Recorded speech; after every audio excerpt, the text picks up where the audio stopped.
But before that, let me just say some few things. One, as a minister, I have been extremely patient and accommodative to the union. My inclusion being having been ordered by the court, because matters HR are my responsibility across government. And I've been extremely patient and walked this journey with the union. But three things really for me are of major regret. One, I am not used to dishonesty. I cannot understand how you go for a meeting, you agree on one thing, 2 hours later, people change goalposts of what you agree. For me, that is an extremely strange territory. For me, it is really unfortunate that people as educated as doctors can really lack honesty to that level. People whom we entrust with our lives.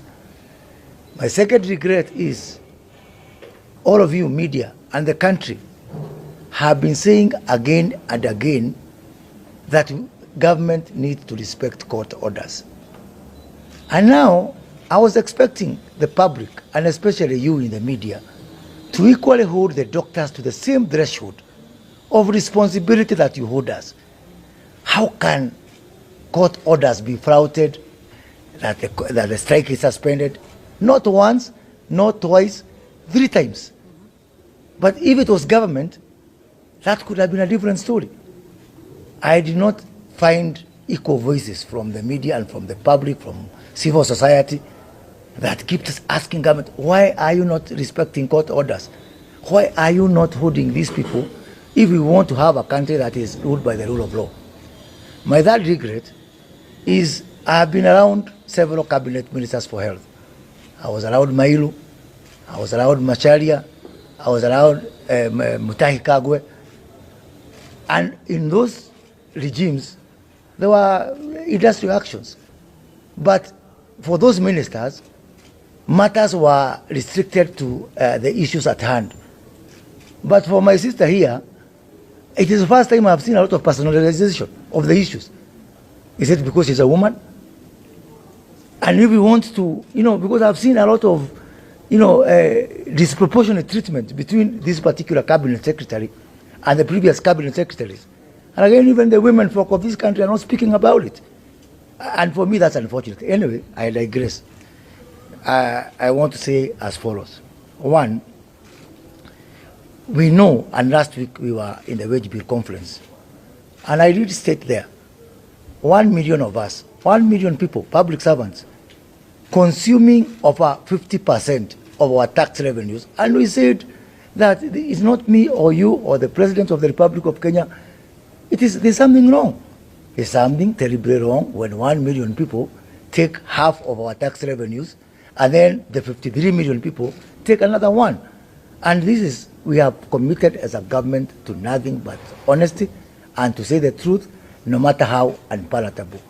That is why, if the doctors think that we are against them, this week on Friday, I will be moving to cabinet to present a proposal, a recommendation, which, if cabinet approves, all government workers, at least on the national government, COG can speak for county government, all government workers from driver to cleaners to everybody will be converted to contract. There is not going to be anybody permanent anymore. If you want to be permanent, show me that even on earth, your tenure is permanent. We are all on contract, even on this earth. We are all on contract. As we do that, we are going to convert them from permanent and pensionable to contract, but still pensionable. So that now, our service, I am on contract, President of this country is on contract, Governor of Kirinyaga is on contract. We are all going to be on contract because we have to focus on matters productivity. 2, let me mention a bit on the issue of internship. In the month of March, we recruited from Public Service Commission 8,600 interns to work across government. Now, 2 things. One, these people, these 8,600, are on a salary of 25,000 Kenya shillings. 25,000. 2, When we advertised for these positions, 58,000 people applied. 8,000 people is an improvement from 3,000 which last year, and I did effort to ensure that we get resources to increase to 8,000. But still, 50,000 graduates, people who went to school, and you don't want to tell me this degree is more important than the other degree, could not get internship of 25,000. They would be very happy to get 25,000, let alone the 70,000 that we are talking about here.